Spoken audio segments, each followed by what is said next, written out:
In the shadows of NASA's Johnson Space Center, a homeless woman was about to challenge a billionaire's empire. What started as sleeping in her car outside a 24-hour diner took a shocking turn when she came face to face with a satellite system that had destroyed her career.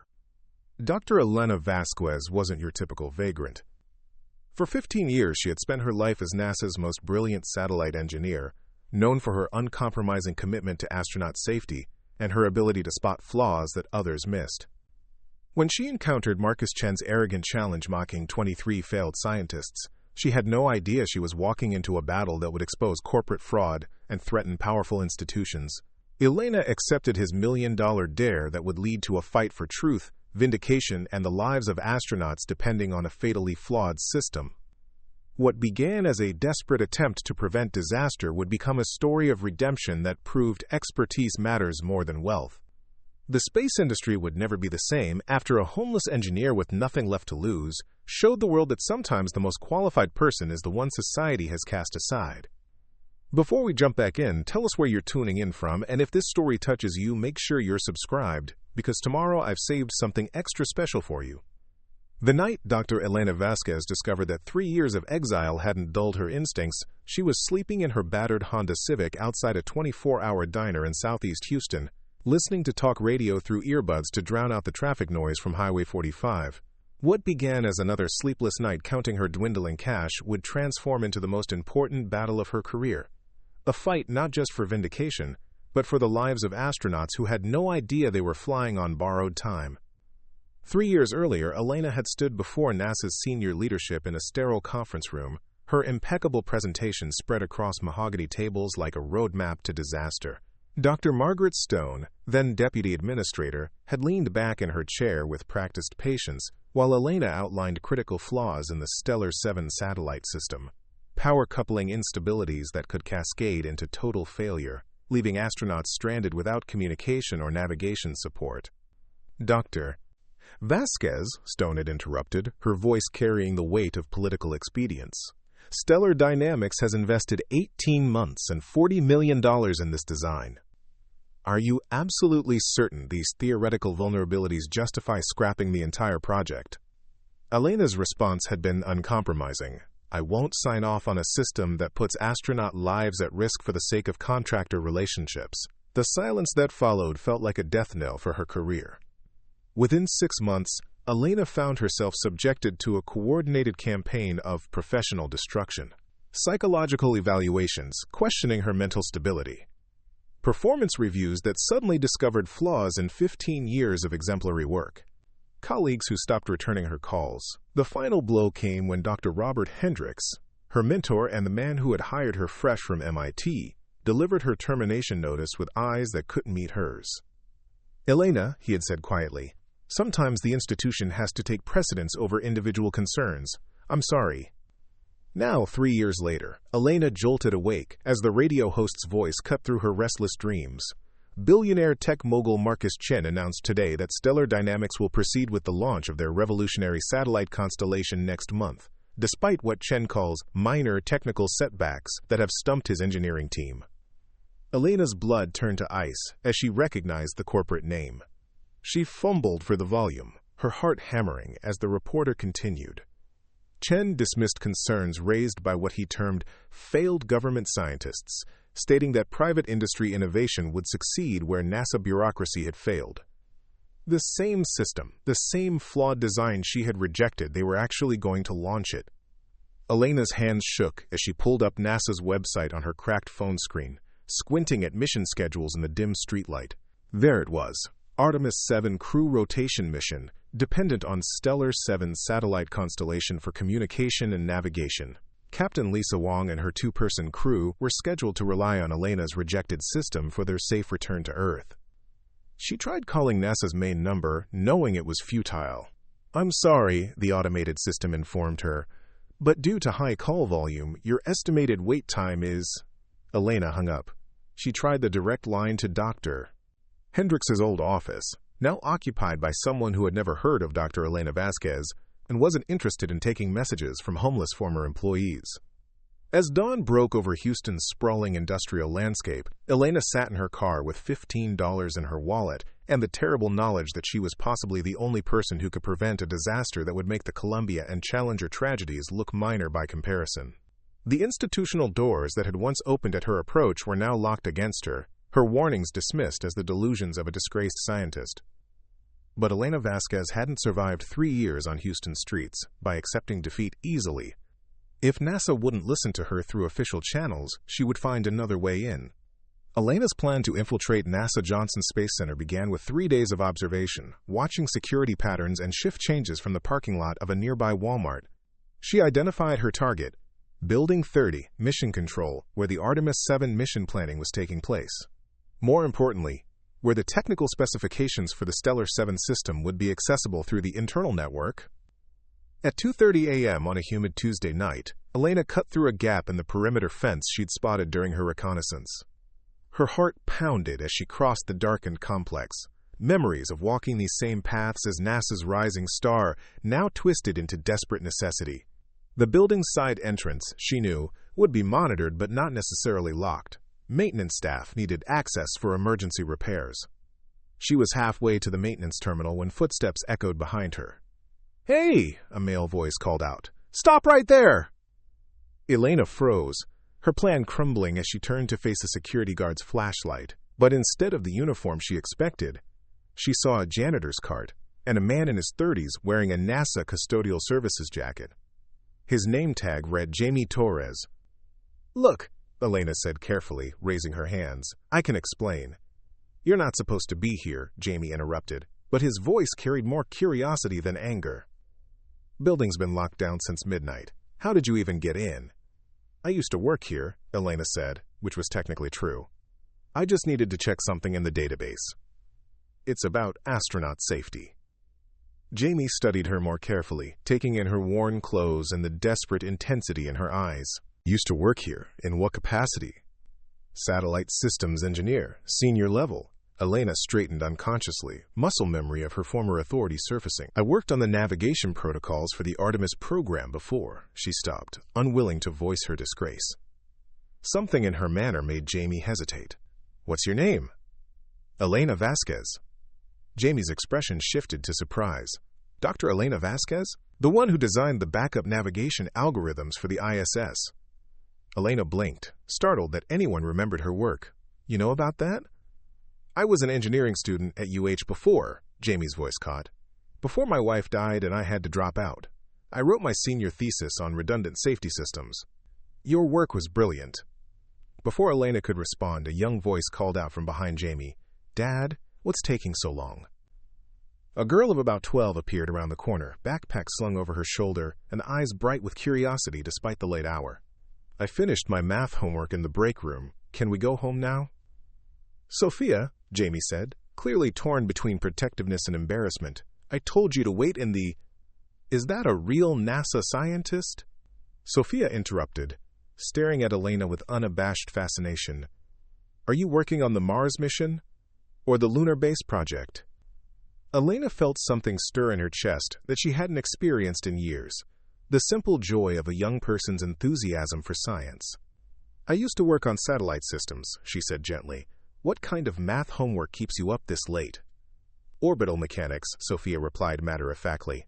"I'm calculating the delta-V requirements for a Mars transfer orbit. It's not really homework. Mrs. Rodriguez just gives me extra problems because I finished the regular stuff too fast." Jamie looked at his daughter with a mixture of pride and worry. "Sophia wants to be an astronaut. She's been accepted to the STEM program at Carnegie Vanguard for next year. But—" he glanced at Elena, suddenly self-conscious about their circumstances. "But tuition assistance doesn't cover everything," Elena finished, recognizing the weight of financial struggle, "and you're working multiple jobs to make ends meet." "Dad's the smartest person I know," Sophia said fiercely. "He just needs to finish his engineering degree. Then we'll both work for NASA together." Quote. Elena looked between father and daughter, seeing her younger self in Sophia's determination and her current situation reflected in Jamie's exhausted hope. "What if I told you," she said slowly, "that I could help Sophia with her orbital mechanics, and in exchange, you could help me access a computer terminal for about an hour?" Jamie's eyes narrowed. "What exactly are you trying to access?" "Technical specifications for the Stellar 7 satellite system." I have reason to believe there are critical safety flaws that could endanger the Artemis 7 crew. The system that Stellar Dynamics is launching next month? Sophia asked excitedly. That's so cool. But wait. Her face scrunched in concentration. If you're worried about safety flaws, why aren't you working with NASA to fix them? Elena's smile was bitter. Because sometimes telling the truth costs you everything, and by the time you realize how much you've lost, nobody wants to listen anymore. Jamie studied Elena for a long moment, then made a decision that would change all their lives. Building 30, third floor. There's a workstation that should give you access to the mission planning database. But we do this quickly, and if anyone asks, you're consulting on Sophia's homework. As they walked through the familiar corridors of Elena's former workplace, Sophia peppered her with questions about satellite design, orbital mechanics, and the challenges of space communication. For the first time in 3 years, Elena felt the spark of purpose that had driven her to become an engineer in the first place. She didn't yet know that her work this night would set in motion events that would put all their lives in danger, or that the 12-year-old girl walking beside her would become the catalyst for the fight of her career. Elena's fingers flew across the keyboard as she accessed NASA's internal databases, her muscle memory navigating systems she had helped design years earlier. Jamie stood watch while Sophia, true to her nature, couldn't resist peering over Elena's shoulder as technical schematics filled the screen. These power coupling arrays, Sophia observed, pointing to a cluster of connection points on the satellite diagram. They look like they're carrying too much load for the gauge of the transfer conduits. Elena paused, impressed despite her concentration. That's exactly right. The voltage differential during peak transmission could cause cascade failures in the entire power grid. She highlighted several connection points.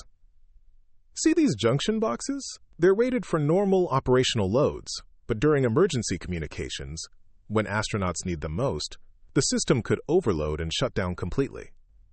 Jamie frowned at the screen. That can't be right. Surely Stellar Dynamics ran stress tests. They did, Elena replied grimly, pulling up test data. But they only tested individual components, not integrated system performance under realistic conditions. Look at this. She scrolled through pages of technical reports. Every test was conducted in ideal laboratory conditions, not the radiation-heavy, temperature-fluctuating environment of actual space. Elena's investigation was interrupted by Sophia's excited whisper. Dad, look! There's a live stream starting. It's Marcus Chen. On Jamie's phone screen, a press conference was beginning. Marcus Chen, resplendent in an expensive charcoal suit, stood before a backdrop of gleaming Stellar Dynamics logos and artist renderings of satellites orbiting Earth. Behind him, a team of engineers in matching polo shirts arranged themselves for maximum visual impact. Ladies and gentlemen, Marcus began, his voice carrying the confident authority of someone accustomed to being the smartest person in any room. Today marks a pivotal moment in the privatization of space exploration. Despite the naysaying of government bureaucrats and the limitations of outdated institutional thinking, Stellar Dynamics has overcome every challenge placed before us. Elena's jaw tightened as Marcus continued. Some of you may have heard about minor technical setbacks in our satellite constellation. I want to address those concerns directly. He paused for dramatic effect, clearly enjoying the moment. 23 of the world's most expensive government-funded scientists have attempted to solve what they call critical flaws in our system. 23 failures. 23 examples of why private innovation succeeds where public sector incompetence fails. The camera zoomed in on Marcus's smug expression as he gestured toward his team. These brilliant engineers behind me have accomplished in 6 months what NASA's bureaucracy couldn't achieve in 6 years. We've identified solutions to every concern raised by our critics. Elena's hands clenched as Marcus's tone grew more condescending. To demonstrate our absolute confidence in these solutions, I'm announcing a public challenge. $1 million to anyone who can identify a genuine safety flaw in the Stellar 7 system that our team hasn't already addressed. Think of it as a bounty on incompetence. If you can prove us wrong, you'll be very, very rich. He's lying, Elena whispered, her voice shaking with barely controlled rage. Look at the power distribution data on the screen. They haven't solved anything. They've just ignored the problems and hoped they won't manifest under real conditions. Sophia looked between Elena and the phone screen, her young mind making connections that adults might miss. "Dr. Vasquez," she said quietly, "you know exactly what's wrong with his satellite system, don't you?" "Yes," Elena replied, her attention split between the technical data and Marcus's performance. "And he knows it too." That challenge isn't about finding solutions. It's about discrediting anyone who dares to question him publicly. Jamie's expression grew troubled as he watched Marcus field softball questions from reporters. "So what do we do? You've got the technical knowledge to expose the problems, but no platform to present it from." On screen, Marcus was wrapping up his press conference with characteristic arrogance. "The age of government-controlled space exploration is ending. Private industry will lead humanity to the stars, unencumbered by the timidity and incompetence that have plagued public institutions for decades." Elena stared at the screen long after Marcus had left the podium, her mind racing through implications and possibilities. Sophia's voice broke through her concentration. "You should take his challenge." "Sophia," Jamie said gently, "it's not that simple.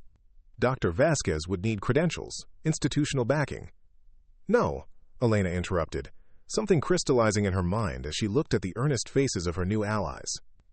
"Sophia's right. Marcus Chen just made this personal, and he's betting that nobody will have the courage to challenge him publicly.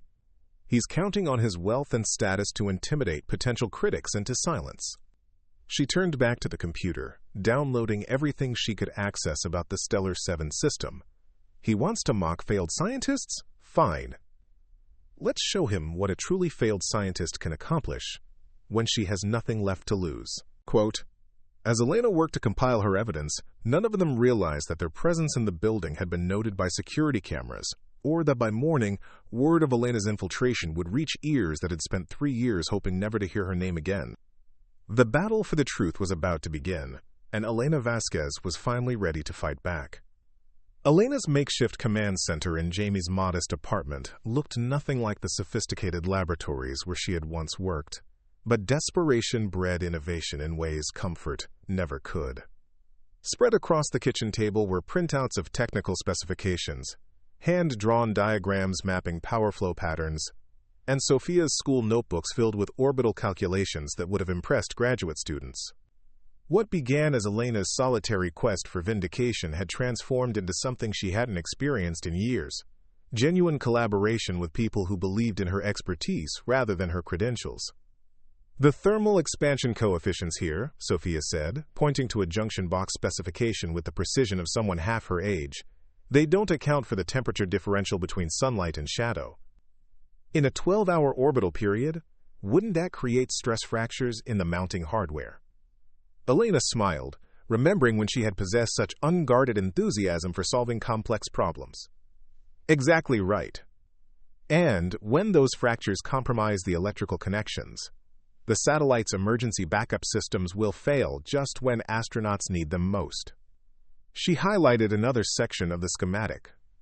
Marcus Chen's engineers ran simulations, but they used Earth-based temperature models. Space is brutal. Plus 250 degrees in direct sunlight, minus 250 in shadow, cycling every 90 minutes. Jamie, who had been quietly absorbing technical discussions that rekindled memories of his abandoned engineering dreams, looked up from his laptop. "Dr. Vasquez, I think you should see this. There's a journalist who's been investigating stellar dynamics, Amanda Foster from the Houston Chronicle. She's written 3 articles about questionable safety practices in the private space industry." Elena read over Jamie's shoulder as he pulled up Amanda's latest piece. "Corporate space race leaves safety behind." The article detailed concerning patterns in private aerospace companies, cutting corners on testing, dismissing government oversight, prioritizing launch schedules over thorough validation. Amanda's writing revealed both technical understanding and investigative tenacity.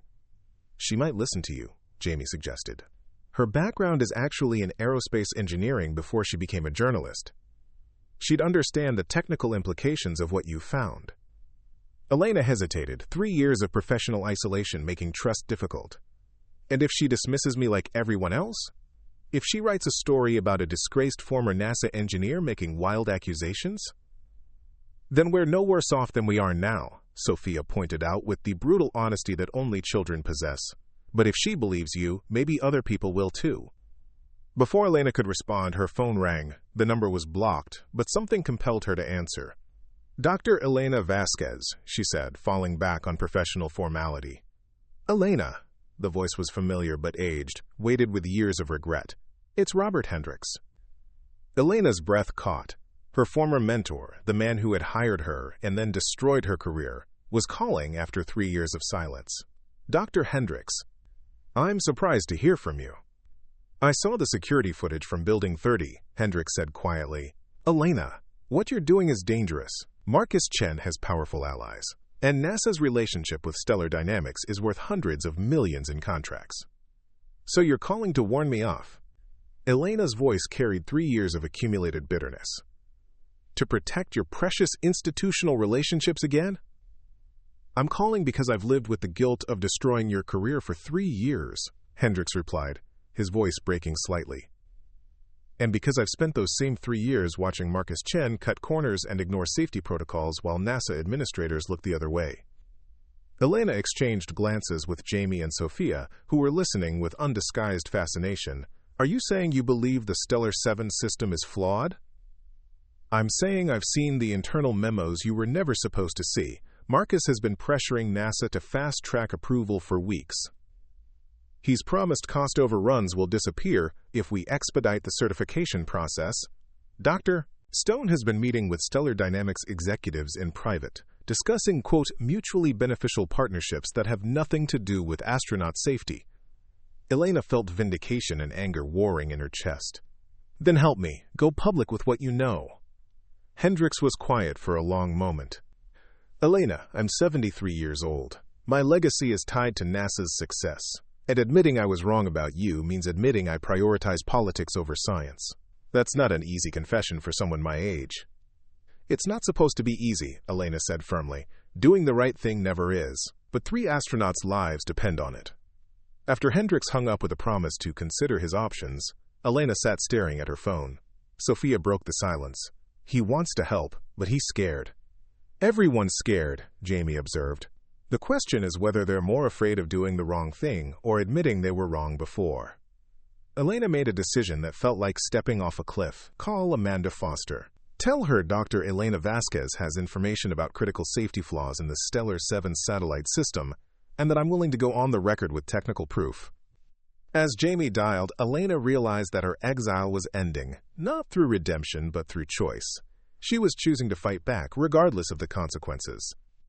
Amanda Foster's investigative instincts had been sharpened by years of covering corporate malfeasance, but the woman sitting across from her in the coffee shop near NASA's main entrance defied easy categorization. Dr. Elena Vasquez looked nothing like the confident scientist Amanda had researched. Her clothes were worn but clean, her car was clearly her primary residence, and there was a haunted quality to her eyes that spoke of losses beyond professional setbacks. Yet when Elena began explaining the technical flaws in the Stellar 7 system, her voice carried an authority that no amount of desperation could fake. "The cascade failure scenario begins here," Elena said, spreading hand-drawn schematics across the small table while Sophia Torres sat beside her, adding occasional clarifications that demonstrated remarkable understanding for a 12-year-old. "When the satellite enters Earth's shadow, thermal contraction creates microfractures in the power coupling joints. Normally, this wouldn't be catastrophic, but Marcus Chen's team used substandard materials to reduce costs." Quote, Amanda studied the diagrams, her engineering background allowing her to follow Elena's analysis. "These calculations, they're predicting total system failure under emergency conditions?" "Not just failure," Elena corrected, her voice tight with controlled urgency. "Catastrophic failure that would leave astronauts without communication, navigation, or emergency evacuation coordination. The Artemis 7 crew would be stranded." "Dr. Vasquez," Amanda said carefully, "I've researched your background. You were terminated from NASA 3 years ago, amid questions about your judgment and mental stability. Why should anyone believe these accusations now?" Elena's expression hardened, but before she could respond, Sophia spoke up with the fierce loyalty of youth. "Because she's right, and everyone knows it. They just don't want to admit they were wrong before." Amanda looked between Elena and Sophia, intrigued by their unlikely partnership. "How exactly did you two meet?" "Sophia and her father found me accessing NASA's computer systems," Elena admitted. I was gathering evidence about the Stellar 7 flaws when Jamie Torres discovered me. Instead of calling security, he helped me download the technical specifications. You committed a felony, Amanda observed, though without accusation. I prevented a potential catastrophe, Elena countered. Sometimes the legal thing and the right thing aren't the same. Amanda made her decision based on instinct, honed by years of following stories that powerful people wanted buried. I'll need independent verification of your analysis. Can you provide documentation that doesn't involve breaking into NASA facilities? Elena hesitated, then pulled out her phone. Dr. Robert Hendricks, my former supervisor, has agreed to meet with you. He has access to internal memos about the Stellar 7 approval process. 2 hours later, Amanda found herself in an uncomfortable meeting with Dr. Hendricks at his home in Clear Lake. The retired NASA director looked every one of his 73 years, but his mind remained sharp as he reluctantly confirmed Elena's allegations. Marcus Chen has been pressuring NASA to fast-track certification, Hendricks admitted, his voice heavy with regret. He's promised significant cost savings on future contracts if we expedite approval of the Stellar 7 system. Dr. Stone and other administrators have been meeting with Stellar Dynamics executives weekly. And the technical concerns Dr. Vasquez raised 3 years ago? Quote, telling and preparing this story took us a lot of time, so if you are enjoying it, subscribe to our channel. It means a lot to us. Now back to the story. Hendricks' hands shook slightly as he poured coffee. Elena was right. The power coupling design was flawed then, and it's flawed now. We forced her out because acknowledging her concerns would have meant admitting NASA's judgment was compromised by contractor relationships. Amanda left the meeting with enough corroboration to justify publication, but she knew the real test would come when Elena confronted Marcus Chen directly. That opportunity arose sooner than expected when Marcus scheduled another press conference to address rumors and speculation about his satellite system. Elena's dramatic entrance at the Stellar Dynamics headquarters press conference was unplanned. She had intended to wait outside and approach reporters afterward. But when she heard Marcus dismissing safety concerns as desperate attempts by failed scientists to remain relevant, something inside her snapped. Mr. Chen, Elena called out, walking into the crowded conference room with Sophia and Jamie flanking her for moral support. I'm Dr. Elena Vasquez, one of those failed scientists you mentioned. I'd like to discuss the thermal expansion coefficients in your power coupling array. The room fell silent. As cameras swiveled toward Elena, Marcus's media training kicked in immediately. Maintain control, dismiss challenges, project confidence. Dr. Vasquez, I'm surprised you're not in prison for your recent break-in at NASA facilities, he said with calculated dismissiveness. Perhaps we should discuss your mental health evaluation from 3 years ago instead of engineering fantasies. Elena felt the old shame trying to resurface, but Sophia's presence beside her provided unexpected strength. The thermal expansion coefficient of aluminum at minus 250 degrees Celsius, Elena said clearly, her voice carrying to every microphone in the room, creates stress loads of approximately 15,000 pounds per square inch on your junction boxes. Your system is rated for 8,000 psi maximum. Would you like me to explain how that leads to catastrophic failure, or would you prefer to continue with personal attacks? The technical precision of Elena's statement created a moment of uncertainty. Marcus recovered quickly, but not before several reporters noticed his hesitation. Anyone can memorize numbers, he said. The question is whether you understand their practical application, which your dismissal from NASA suggests you don't. Then let's test that understanding, Elena replied. You've offered $1 million prize for identifying genuine safety flaws. I'm formally accepting your challenge. The confrontation exploded across social media within hours. Video of Elena's challenge went viral, sparking heated debates about corporate responsibility, government oversight, and the credibility of homeless scientists versus billionaire entrepreneurs. Public opinion split predictably. Some saw Elena as a conspiracy theorist seeking attention, while others were impressed by her obvious technical knowledge and passionate commitment to astronaut safety. But Elena had achieved her primary objective. Marcus Chen could no longer ignore her warnings, and the world was watching to see how he would respond. The backlash came swiftly and from multiple directions, coordinated with the precision of an organization protecting its institutional interests at any cost. Dr. Margaret Stone's emergency press conference at NASA headquarters the morning after Elena's viral confrontation struck with the cold efficiency of bureaucratic damage control. designed to cauterize the wound before it could spread infection throughout the agency's carefully maintained relationships. NASA does not endorse or support the recent statements made by former employee Dr. Elena Vasquez, Stone announced to a room full of reporters still buzzing with questions about Elena's technical challenges to stellar dynamics. Dr. Vasquez was terminated 3 years ago due to concerns about her judgment and ability to work effectively within our collaborative environment. Her recent illegal infiltration of NASA facilities demonstrates that these concerns were well-founded. Elena watched the press conference from Jamie's apartment, her stomach churning as Stone systematically dismantled her credibility with the surgical precision of someone who had spent decades navigating political currents. Furthermore, Stone continued, NASA has complete confidence in stellar dynamics engineering expertise and safety protocols. The Artemis 7 mission will proceed as scheduled with full institutional support. She's lying, Sophia said with the blunt honesty of youth, but Elena could see the doubt creeping into Jamie's expression as Stone's authority carried weight that Elena's homelessness could not. The arrest warrant arrived 6 hours later, served by Houston police officers who seemed almost apologetic about handcuffing a woman whose technical expertise was making national headlines. Trespassing, unauthorized access to government computers, and harassment, the lead officer explained as Elena was loaded into the patrol car. Mr. Chen filed a restraining order as well. You're not allowed within 1,000 feet of any stellar dynamics property.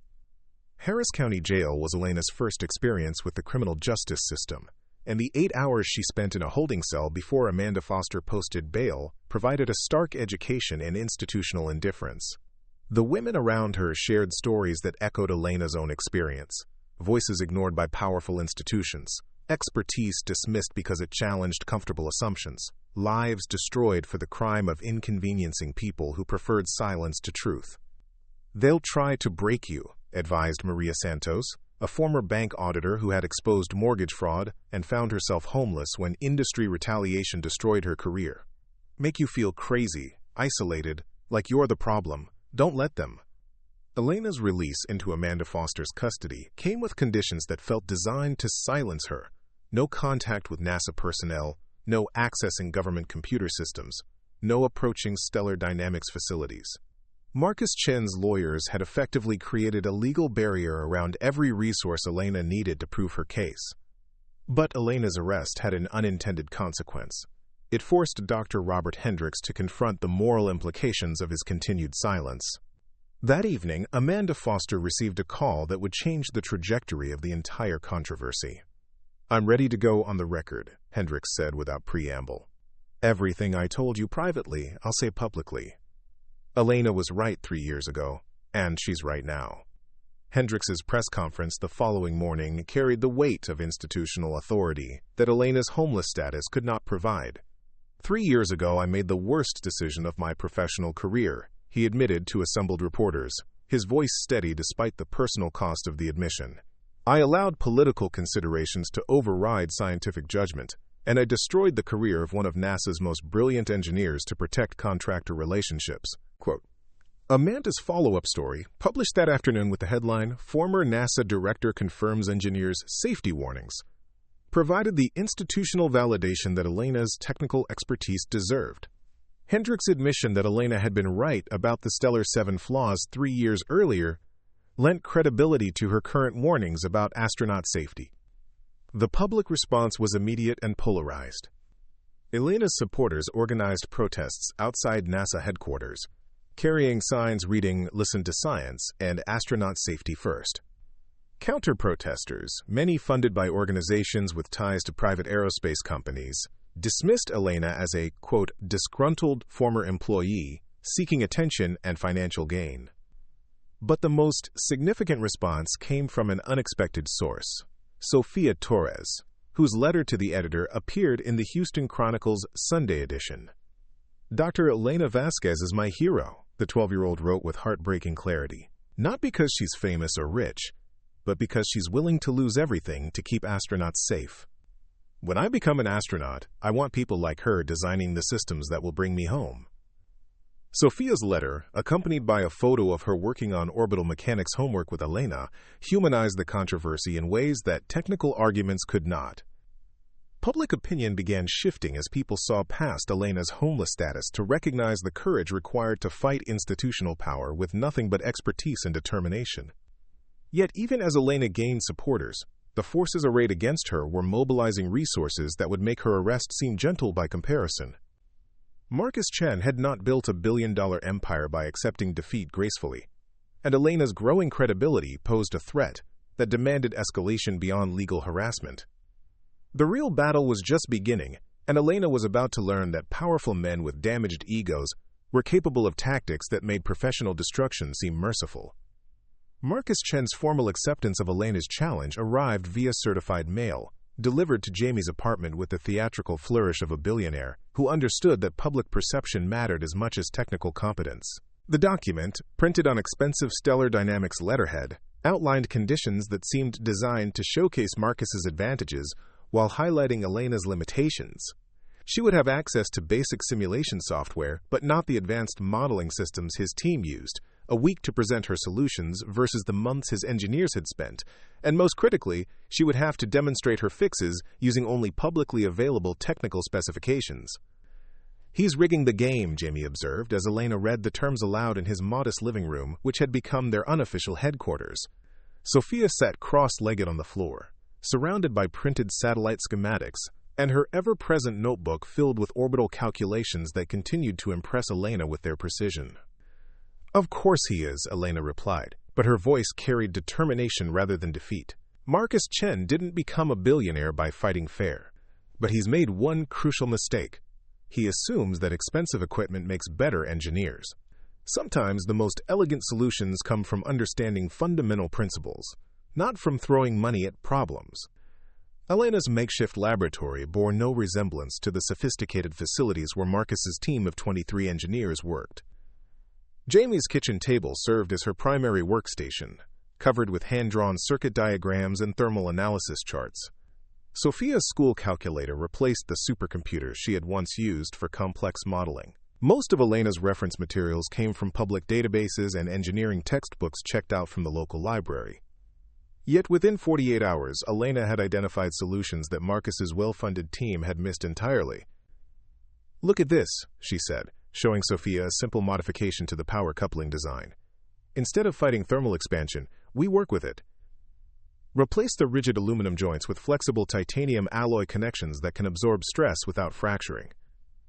"But titanium costs more than aluminum," Sophia pointed out with the practical wisdom of someone who understood financial constraints.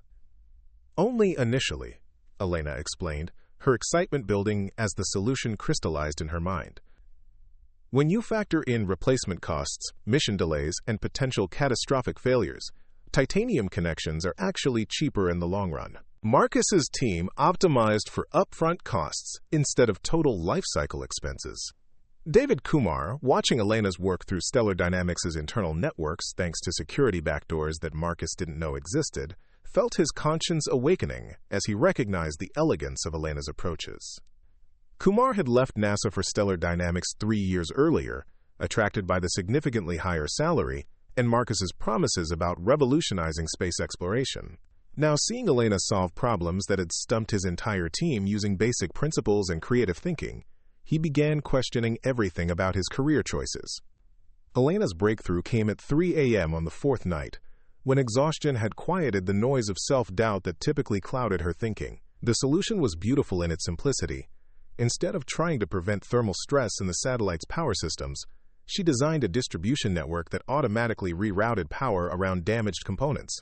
Like blood flowing around a blocked artery, her system ensured that even if individual components failed, astronauts would never lose critical life support communications. "It's brilliant," Sophia whispered as Elena explained the design, her young mind immediately grasping implications that Marcus's expensive consultants had missed. "Even if half the satellite breaks, the astronauts stay safe." Meanwhile, Captain Lisa Wong was experiencing her own crisis of confidence as public controversy swirled around the system that would support her upcoming mission. Wong had spent 15 years trusting NASA's institutional wisdom, believing that the agency's reputation for safety justified unquestioning faith in official decisions. But Elena's technical arguments, combined with Dr. Hendrix's admission that political considerations had overruled scientific judgment, forced Wong to confront uncomfortable questions about blind institutional loyalty. "I've been reading Dr. Vasquez's technical papers," Wong confided to her mission commander during a private conversation in the astronaut training facility. "Her analysis of thermal stress patterns makes sense. More sense than the dismissive responses we've been getting from mission control." The commander, a veteran of 4 space missions, nodded grimly. "I've been asking technical questions about the Stellar 7 system for weeks. Every answer I get sounds like public relations instead of engineering. That's not the NASA I remember." Quote, Elena's technical presentation, delivered via livestream from Jamie's apartment because the restraining order prevented her from accessing proper presentation facilities, demonstrated solutions that were both more effective and less expensive than anything Marcus's team had produced. Her calm explanation of thermal dynamics, power distribution redundancy, and failure mode analysis carried the authority of someone who understood space systems at a fundamental level.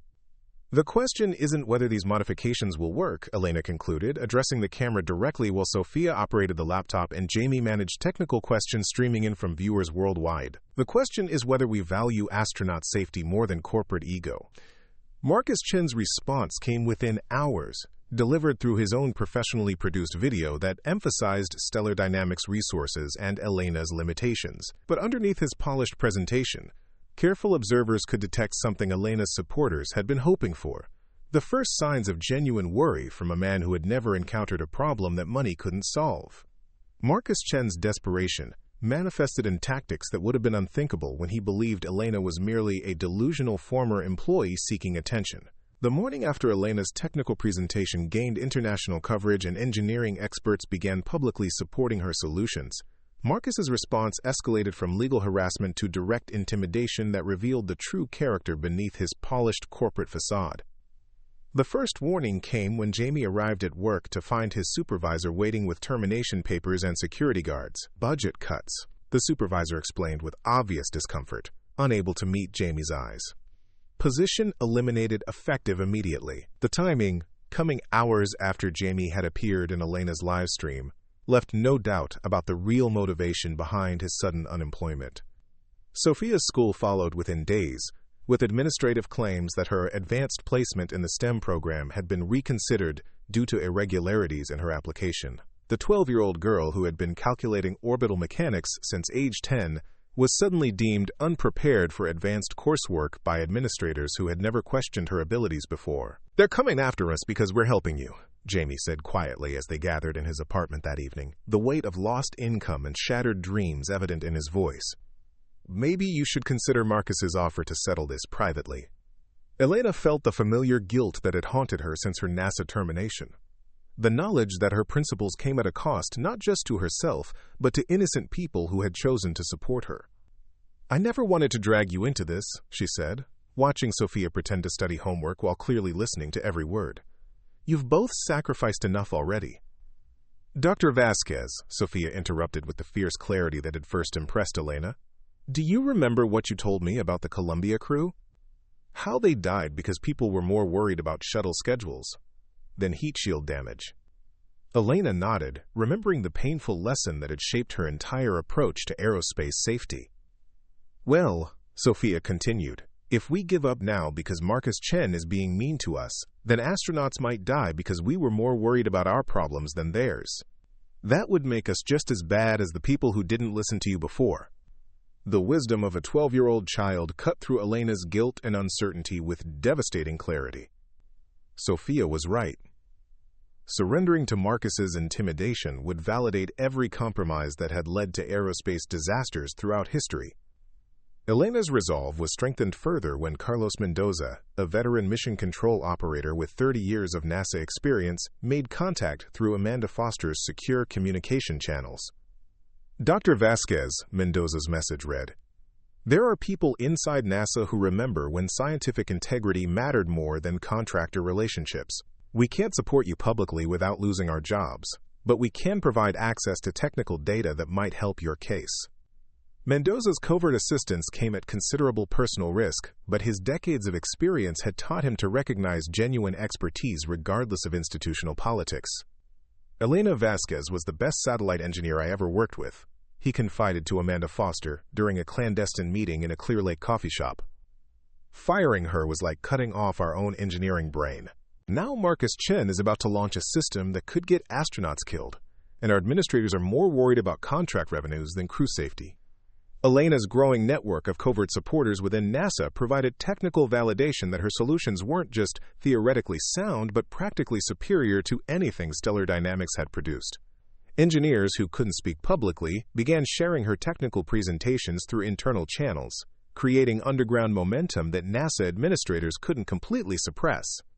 But Marcus's retaliation escalated beyond economic pressure when private investigators appeared in Sophia's neighborhood, approaching her teachers and classmates with questions about the Torres family's stability and fitness to care for a minor. The transparent attempt to separate Elena from her strongest advocates through child welfare intervention represented a new low in corporate intimidation tactics. "They're trying to take Sophia away from me," Jamie revealed during an emergency meeting at Amanda Foster's house, his voice shaking with barely controlled rage. Social Services received an anonymous report claiming I'm exposing my daughter to, quote, unstable individuals and, quote, potentially dangerous situations. Elena felt something break inside her as she realized the extent to which Marcus was willing to harm innocent people to protect his ego and business interests.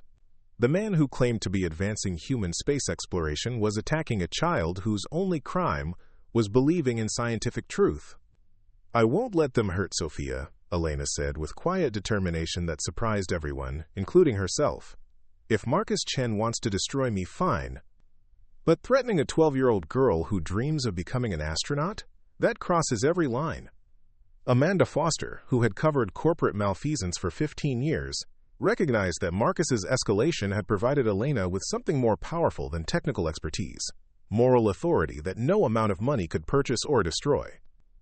"He's made a crucial mistake," Amanda observed, as they planned their response to Marcus's intimidation campaign.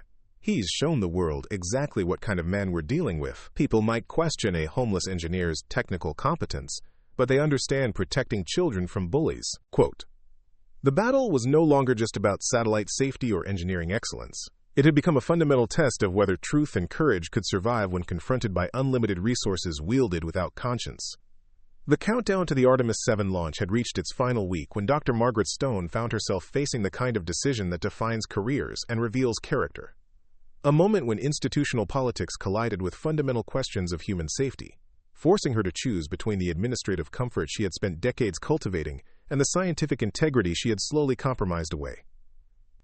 Captain Lisa Wong's private meeting with Elena, arranged through Carlos Mendoza's careful coordination despite the restraining order that legally prohibited such contact, took place in the parking lot of a 24-hour diner 20 miles from NASA's Johnson Space Center. Wong arrived in civilian clothes, her usual astronaut confidence replaced by the uncertain expression of someone whose faith in institutional authority had been shaken by weeks of conflicting information and deliberate obfuscation. "Dr. Vasquez," Wong said without preamble as she slid into Elena's battered Honda, "I need you to look me in the eye and tell me whether I'm going to die because of Marcus Chen's satellite system." Elena studied the woman who represented everything she had once aspired to become, a successful astronaut trusted with humanity's most ambitious missions, someone whose expertise was respected rather than dismissed. "Captain Wong, the thermal stress analysis shows a 60% probability of cascade failure during emergency communications. If that happens while you're conducting an EVA or during critical maneuvers, you could lose contact with mission control at the exact moment when those communications might save your life." Wong's military training had taught her to assess risks objectively, and Elena's technical explanation carried the weight of genuine expertise rather than bureaucratic reassurance. "What would you do in my position?" "I would demand that NASA delay the mission until proper safety modifications are implemented," Elena replied immediately. "Your life is worth more than launch schedules or contractor relationships." Quote, Wong's decision to publicly support Elena's safety concerns, announced at an impromptu press conference that blindsided NASA administrators, created the institutional crisis that Stone had been desperately trying to avoid. After reviewing Dr. Vasquez's technical analysis and consulting with engineering experts not connected to Stellar Dynamics, Wong announced to assembled reporters, "I believe the Artemis 7 mission should be postponed until satellite safety modifications are completed." Stone's emergency meeting with NASA's senior leadership that evening took place in the administrator's conference room, where decades of successful missions were commemorated in photographs that seemed to mock the agency's current predicament. Around the table sat officials whose careers had been built on maintaining the delicate balance between scientific excellence and political necessity, now forced to confront the consequences of choosing expediency over expertise. Captain Wong's statement has created a public relations nightmare, Stone announced to her assembled subordinates, her voice tight with controlled panic. 3 other astronauts have indicated they're reviewing Elena Vasquez's technical data. If they reach similar conclusions, we could face an astronaut revolt that would destroy NASA's credibility and our relationship with private contractors. Dr. Hendricks, attending as an emeritus advisor despite his recent public support for Elena, spoke with the moral authority of someone whose career was no longer hostage to institutional politics. Margaret, we've reached the point where protecting NASA's reputation requires admitting we made mistakes. Elena was right 3 years ago, and she's right now. Continuing to ignore her warnings won't preserve our credibility. It will destroy what's left of it. Stone's response revealed the depth of her commitment to preserving administrative control over scientific judgment. Robert, Elena Vasquez broke into our facilities, violated computer security, and is currently under criminal charges. Supporting her claims would validate lawbreaking and undermine every security protocol we've established. And ignoring her claims might get astronauts killed, Hendricks countered with unusual force. Which consequence can you live with? The final pressure came from an unexpected source, David Kumar's decision to break his silence about Stellar Dynamics' internal knowledge of the satellite flaws. Kumar's leaked emails, provided to Amanda Foster through carefully anonymous channels, revealed that Marcus Chen's engineering team had been aware of the thermal stress problems for months, but had chosen to proceed with launch rather than admit Elena had been correct about the design flaws. Kumar's revelations, published as a front-page exposé in the Houston Chronicle under the headline, "Stellar Dynamics Knew of Satellite Flaws, Chose to Launch Anyway," created the kind of public outrage that even Stone's political instincts couldn't ignore. Marcus Chen's credibility collapsed overnight as his own employees' internal communications proved Elena's warnings had been accurate all along. Faced with mounting evidence, astronaut rebellion, public pressure, and the moral weight of potential catastrophe, Stone finally made the decision that should have been made 3 years earlier. Her announcement came during a hastily arranged press conference that drew international attention to NASA's handling of the controversy. After reviewing all available technical data and consulting with independent engineering experts, Stone read from prepared remarks that had been written and rewritten dozens of times. NASA is postponing the Artemis 7 mission pending implementation of satellite safety modifications recommended by Dr. Elena Vasquez. The admission was carefully worded to minimize institutional embarrassment, but its implications were clear. Elena had been vindicated, Marcus Chen's satellite system was flawed, and astronaut safety had finally taken precedence over corporate relationships. Elena watched Stone's press conference from Jamie's apartment, surrounded by the makeshift support network that had sustained her through months of professional exile and personal attack. Sophia sat beside her, taking notes on the technical discussions with the serious concentration of someone who understood that she was witnessing history being made. "You did it," Jamie said quietly, his voice filled with amazement and respect. "You actually did it." But Elena's response carried the wisdom of someone who had learned that vindication, while satisfying, was only the beginning of the real work ahead. "We did it," she corrected, looking around at the faces of people who had risked their own security to support scientific truth. "And now we get to find out whether winning the argument was the easy part." The morning drive. Elena Vasquez walked back through the doors of NASA's Johnson Space Center as an official mission consultant. She carried with her not just the vindication of 3 years in exile, but the profound understanding that redemption is never a solitary achievement. It requires the courage of allies who choose to stand with truth even when institutions demand silence. What began as a desperate attempt to prevent disaster had transformed into something neither Elena nor her supporters could have imagined, a fundamental shift in how NASA approached the relationship between scientific integrity and corporate partnerships. Elena's temporary office in Building 30 overlooked the same parking lot where she had once slept in her car, a view that served as a daily reminder of how quickly circumstances could change when principle collided with power.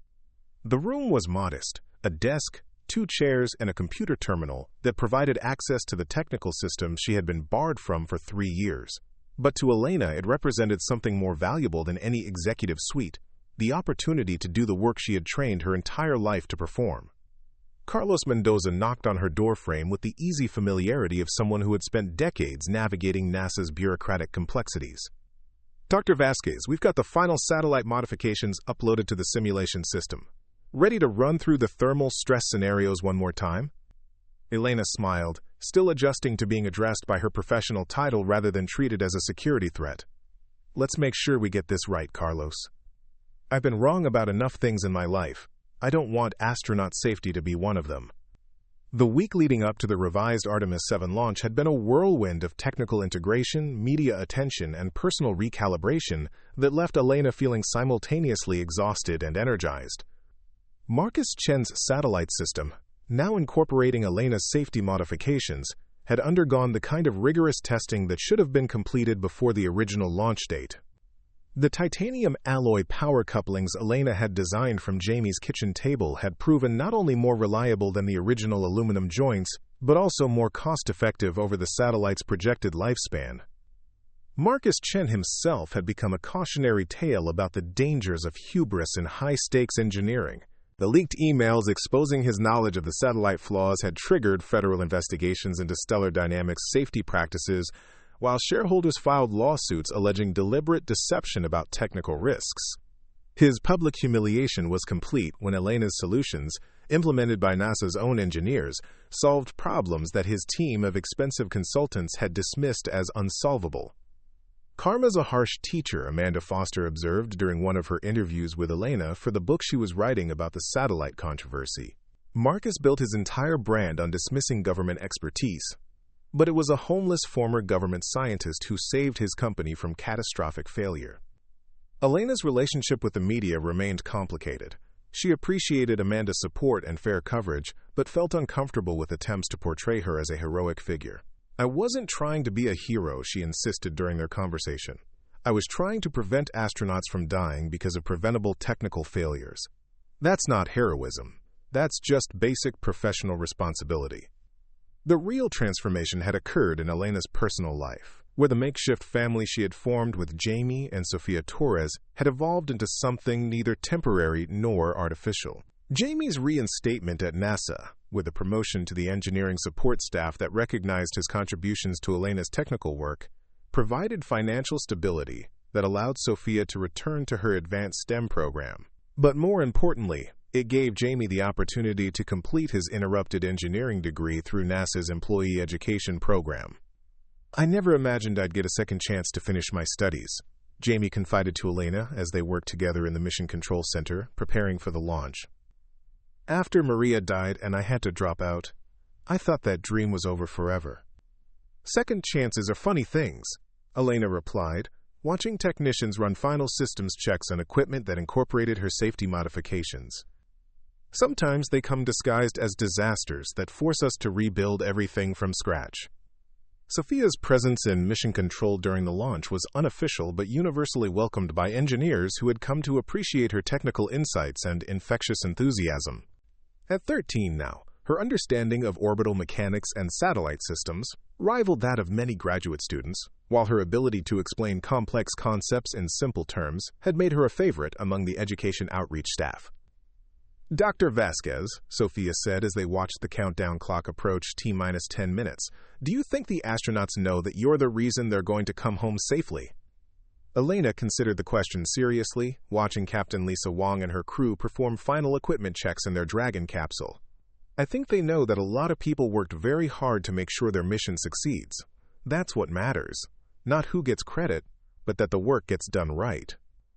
The launch itself proceeded with the flawless precision that had made NASA legendary, but Elena found herself monitoring not the spectacular visual display of rocket engines and ascending spacecraft, but the quiet telemetry streams that showed her satellite modifications performing exactly as designed. The power coupling arrays maintained perfect stability through the stresses of launch, the thermal management systems adapted seamlessly to the temperature variations of Earth orbit, and the communication networks provided the redundant safety margins that could mean the difference between a successful mission and catastrophic failure. "All systems nominal," Carlos announced from his console, but Elena caught the slight smile in his voice that indicated his personal satisfaction with the technical vindication. "Satellite constellation fully operational, communication quality excellent across all channels." "Dr. Hendricks, present in mission control as an emeritus observer, approached Elena during the post-launch celebration with an expression that mixed professional pride with personal regret. "Elena, I owe you more than an apology. I owe you acknowledgement that you were the better engineer and the better person during our entire conflict." Elena studied her former mentor, recognizing the courage required for such admissions at his age and stage of career. "Robert, we all make decisions based on the information and pressures we face at the time. What matters is that we learned from those mistakes and did better when we had the chance." Hendricks nodded, but pressed forward with the confession he had been rehearsing for weeks. "I spent 3 years knowing I had destroyed the career of NASA's most principled engineer because I was more worried about contractor relationships than scientific integrity. That knowledge nearly destroyed me. Your vindication isn't just professional, it's personal salvation for those of us who failed you." The deeper conversation was interrupted by a commotion near the main display screen, where Sophia was explaining satellite thermal dynamics to a group of visiting dignitaries with the confident authority of someone half her age who had lived through the technical drama firsthand. Elena watched with amazement as her young protege fielded questions from aerospace industry executives with expertise that had been honed through months of practical problem-solving. "That girl is going to change the world," Dr. Margaret Stone observed, approaching Elena with the cautious respect of someone still adjusting to dramatically altered power dynamics. "Her technical intuition is remarkable, but her ability to communicate complex concepts, clearly, might be even more valuable." Elena studied Stone carefully, still uncertain about trusting someone whose political instincts had prioritized institutional protection over scientific truth. Sophia's going to be whatever she wants to be. The question is whether institutions like NASA will support young talent or force them to fight for recognition the way we did. Stone's response carried the weight of someone who had learned difficult lessons about leadership and moral responsibility. "Elena, I can't undo the mistakes I made 3 years ago, but I can promise that NASA's approach to balancing scientific integrity with political considerations is going to change. Your experience has taught us that short-term institutional comfort isn't worth long-term credibility loss." The conversation was interrupted by an announcement from the flight director. "Mission Control, we have confirmation of successful orbital insertion. Artemis 7 crew reports all systems functioning normally. Satellite communication quality exceptional. This mission is officially underway." Quote. Elena felt a surge of satisfaction that had nothing to do with personal vindication and everything to do with professional fulfillment. The knowledge that her work would help bring 3 astronauts home safely, that scientific principles had prevailed over corporate pressure, and that the next generation of engineers would inherit systems built on expertise rather than expediency.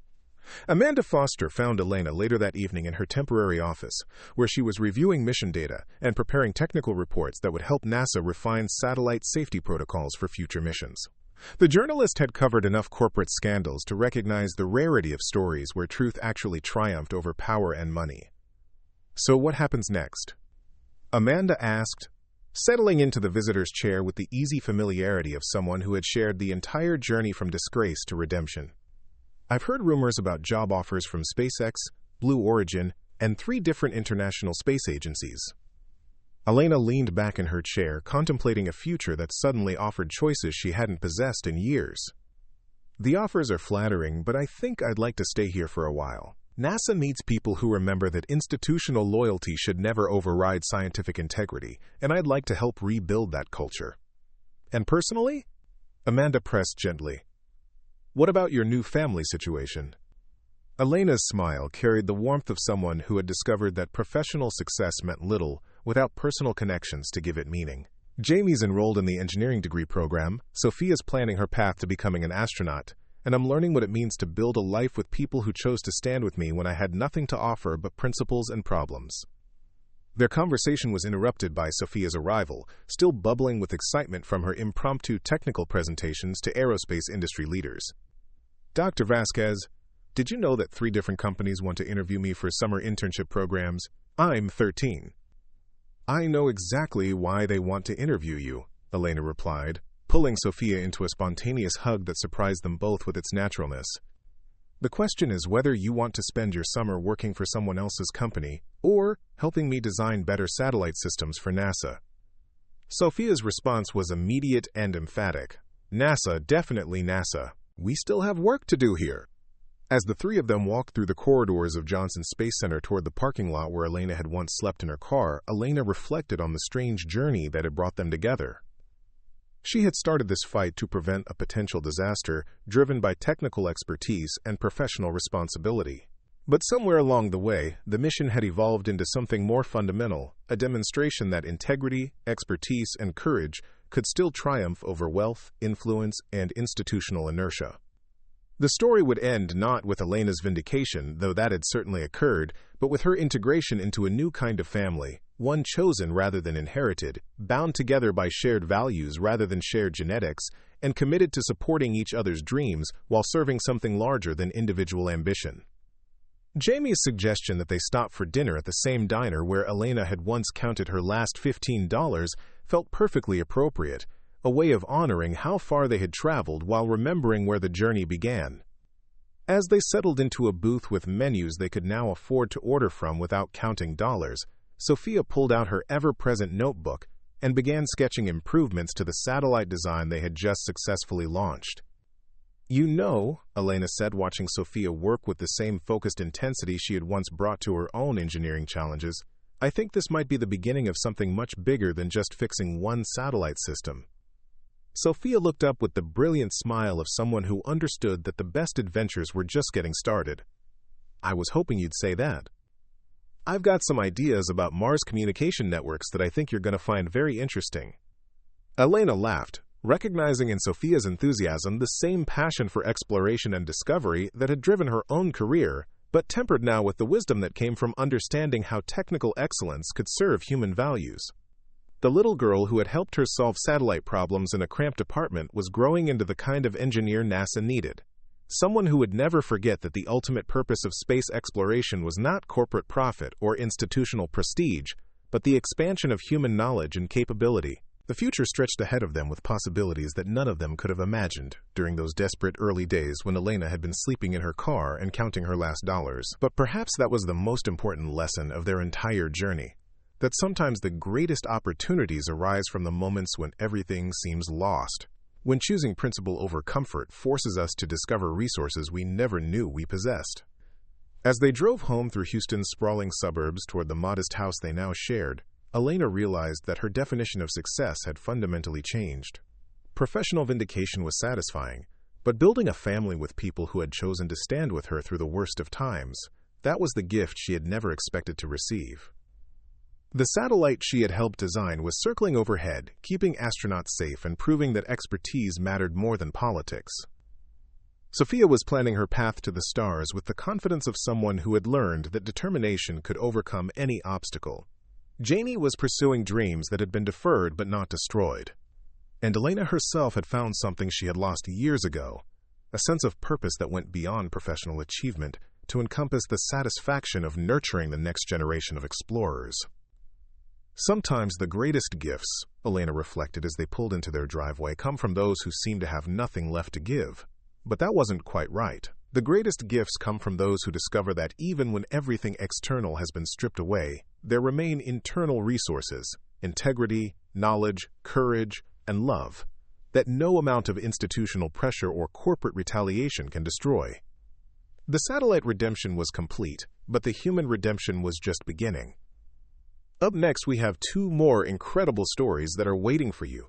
Just click the image you want to watch, and it will take you there. If you enjoyed this video, make sure to subscribe. It would mean a lot.